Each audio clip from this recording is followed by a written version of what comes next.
a long time, I wondered why God allowed me to have a disability. I was angry. Let me tell you, I was angry.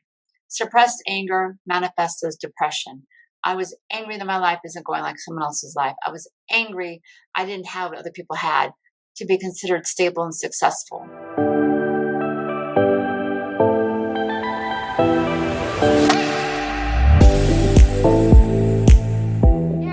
Welcome to Wholiness Connection. I'm Sonja, and today I'm so happy to welcome Andrea Archer, who is going to be speaking about her journey with disability. Welcome, Andrea.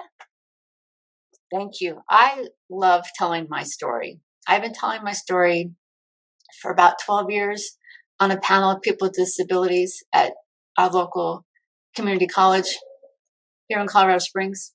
And so I love to share my story to bring awareness about disability, to bring awareness about not just the disability, but also the emotional workings behind a disability. And as I have progressed through this life, I'm now 50. I'll be 59 in a week. Oh my gosh, I sound so old. As I progress through this life, I have learned to become more comfortable with my uniqueness. And I will say that my journey is unique. I'm not here to tell other people how to do their journey. I'm not here to say my journey is the same as someone else's journey, because it's just not going to be true.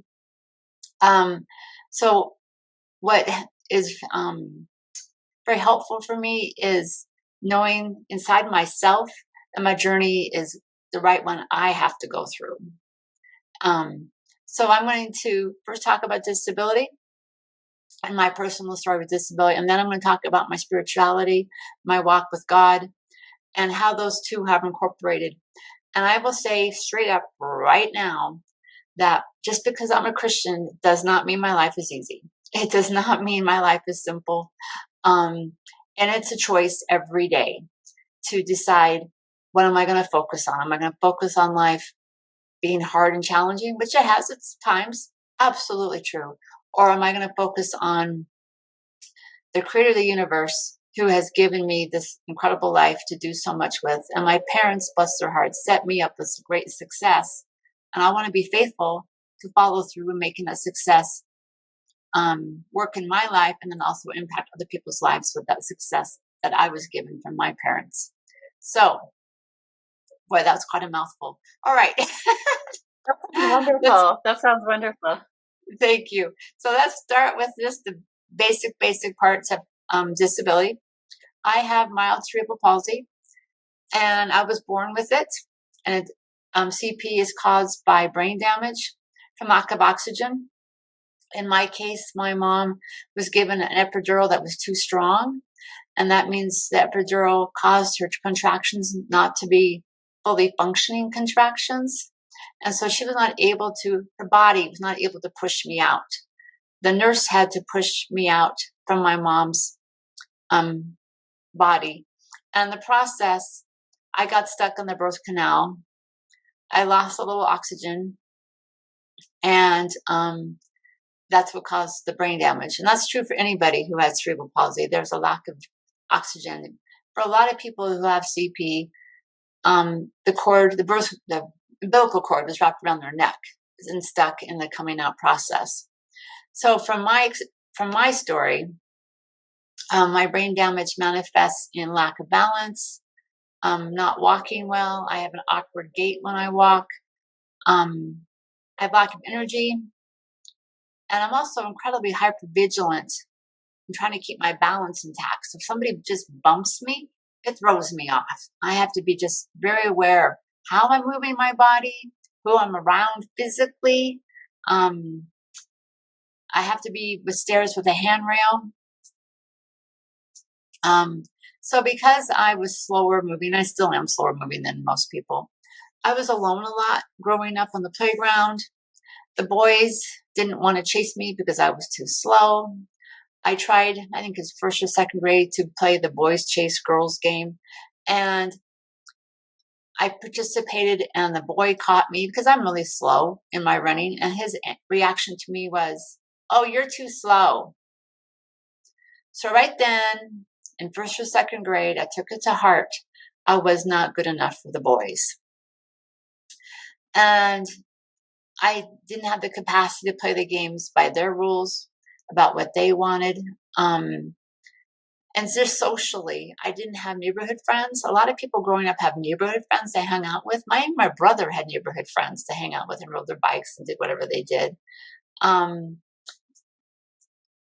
In grade school, I was not invited to very many birthday parties. I don't know what other kids in the classroom were invited to, but I was not invited to a lot of stuff.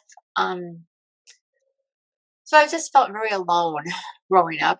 And to this day, I still battle that loneliness. I'll be very real. I still battle it. But the beauty of having a relationship with God is that I can turn to God and remember my identities in Him, which is still a struggle. It's not 100% figured out. It is not 100% reflex. I still have to consciously choose, put my eyes back on God to remember that God is the one that created me, not the people around me. So going back to my story of growing up with a disability, I know we're taught not to say always or never. But in my case, I'm going to say I was always picked last for PE. The teachers didn't notice. They just had to take a timeout. They let the team captain take charge for the time. And the message after year after year after year, 5 years in elementary school with that happening, the message I got was that I was not good enough. Again, I could not play by someone else's rules. I really appreciate you sharing the experiences too, because I think, the details of these experiences really are so important and affect us in so many ways that then we do need to, contend with and deal with. Mm-hmm. I wanted to give insight. I know that people all know someone with a disability.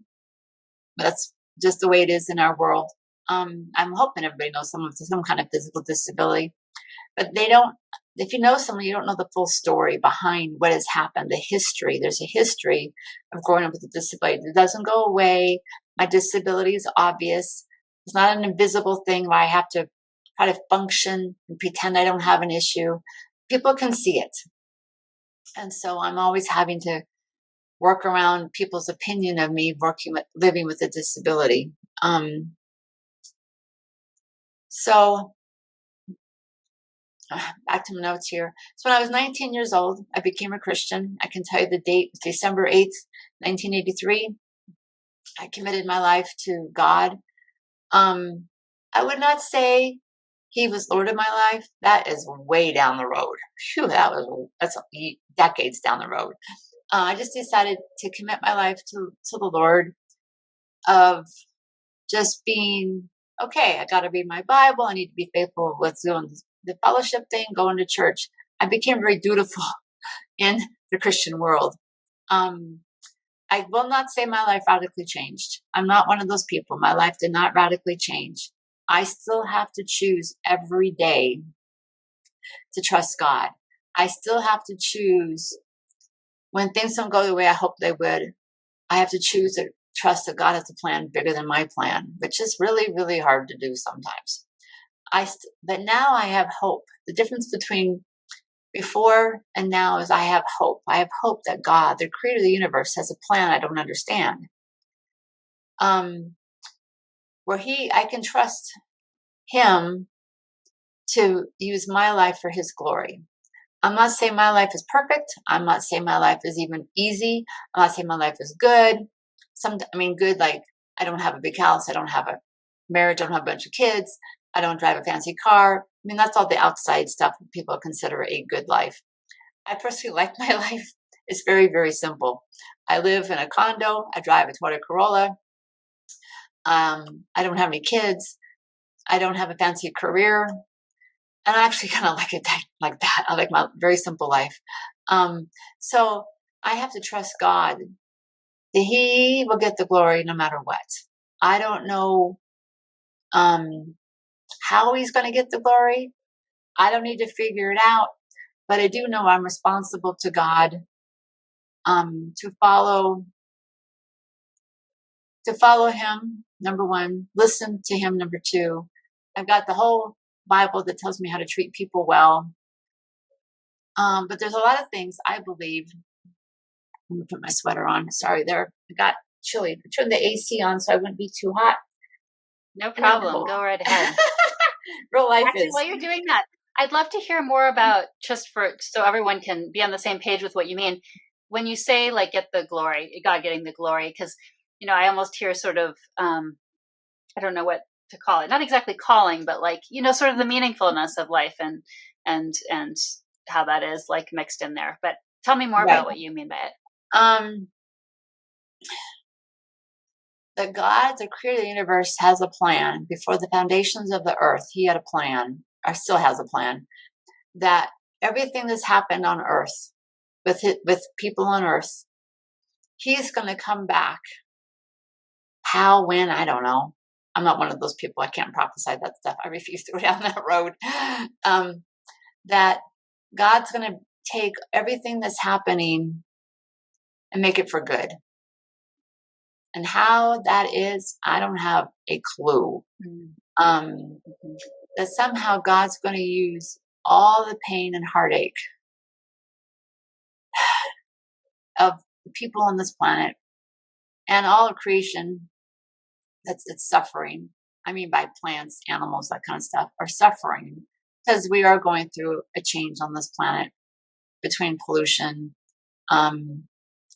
The ocean is changing. That's a whole nother global warming conversation. But I know our planet is hurting. I know that we as people are hurting. And that's just part of being human. God allows us to carry that pain. But somehow, even if my life is not a huge success, that just by sharing my story, it may help someone else have a better life, and hopefully it will ripple out. My story will ripple out to other people so that they can make better choices and have better revelation for their own personal lives. So I want to narrow it down to how does God what does it mean for God to get the glory? Yeah. Um, it reminds me of a couple different things that have always spoken to me, even though it's not exactly the same. One of which is Brother Raphael, who was a mentor to one of my teachers, Cynthia Bourgeot.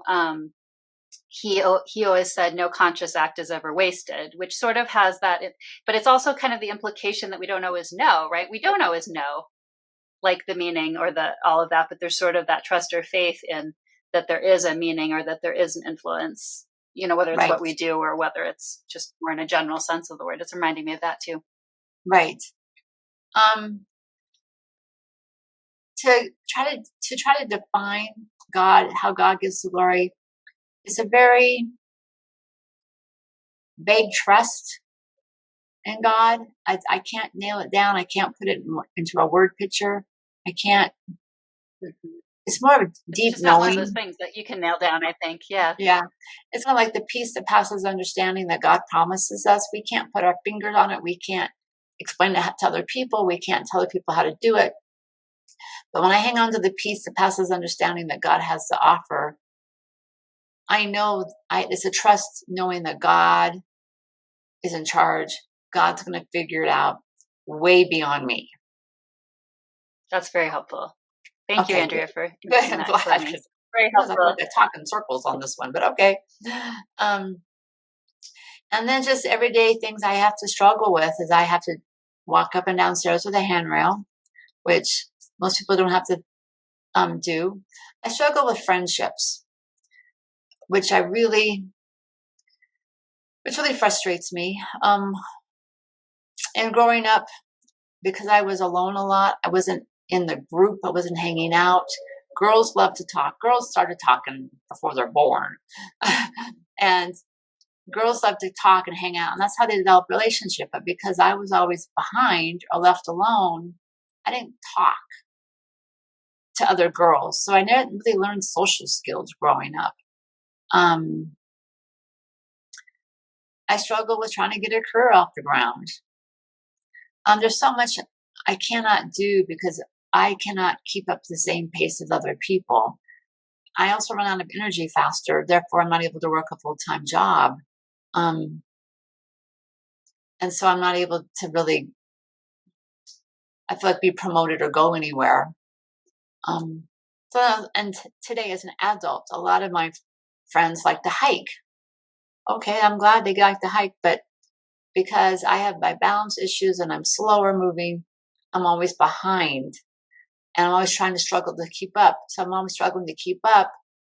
I'm not really engaged in conversation. So that's, nobody means to leave me out, but I'm still being left out. And as I was saying, I started my walk with God when I was 19 years old. So it's almost 40 years. Wow, it's a long time. And I will admit that most of the time I was considered myself a nominal Christian. I didn't read my Bible. I worried about a lot of things I can't control. I allowed other people's opinions to override my own about myself. And just in the last 6 years, I've been going to a Christian counselor and seeing her on a regular basis, sometimes once a week, sometimes twice a month. And I really wanted to commit to my healing process of having some accountability, because I can read all kinds of books. So, well, that book's nice, and put it down. But when you're going to counseling and I'm putting money into this process, there is an accountability to really work on my stuff in a stronger way, in a greater way. And also having to go to counseling, having accountability to walk through the hardships, the authenticity, getting real about myself, is that I cannot allow the busyness of life to override this journey, because it's too easy to get caught up in the busyness, whatever busy is. Everybody, that's different, of kids, jobs, house, family trips, family functions, whatever busyness is. For me, even for busyness, was allowing the depression to override me and shut me down. And I wasn't busy, but I was distracted. I let the depression just take me down. So I've learned to value myself more, and therefore I take some naturopathic pills so my brain works better. I want to go be engaged in life. And also because I know I have this deep knowing that I'm designed to feel positive. I'm designed to enjoy life. We all are. I'm designed to have connection with people. And so I'm working to go through some healing process so that I am actually living the life that I want to be living and enjoying this life. Because there's still too many days where I'm just like, why bother? And that's depression talking. And those are the days I just don't make choices. But I still get up and I do something. I mean, whether it's just a load of laundry or turning the dishwasher, I'm doing something, even if I'm like Eeyore. When do we have to do this again for? Okay. I don't want to be Eeyore all the time. I want to keep moving forward in faith that things will be shifting. So during this last 6 years, I've learned to trust God more. I've learned to be okay with the fact that my journey is different than someone else's journey. I've noticed a lot of people, including myself, we're very good at judging where we are. We're very good at judging our what I call first feelings, and then we get second feelings. If we feel like, oh my gosh, I can't do that right, I must be stupid. Oh, I feel small in this group of people. Oh, I guess I don't belong. Oh, I can't figure out how to do math in my head. That's more of an activity. I must be not very smart. And then I'm not smart. And then that can take a whole train wreck actually, down of all the things we can't do. And so basically I've learned not to judge my feelings, not to judge myself, and not condemn myself for struggles that I have.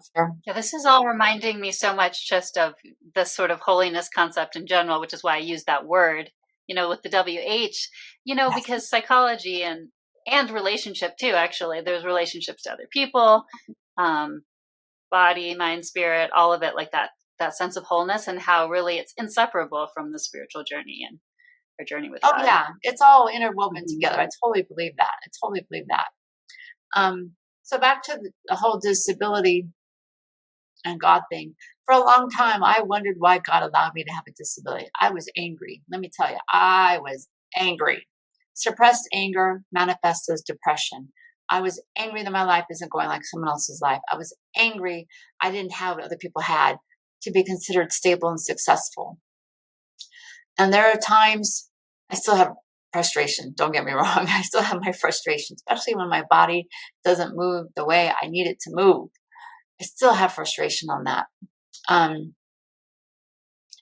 And as my faith has matured in trusting God, I'm not as frustrated or angry as I used to be because I know that God has a plan. Trusting God has a plan. That's been a huge cement, foundational piece for me.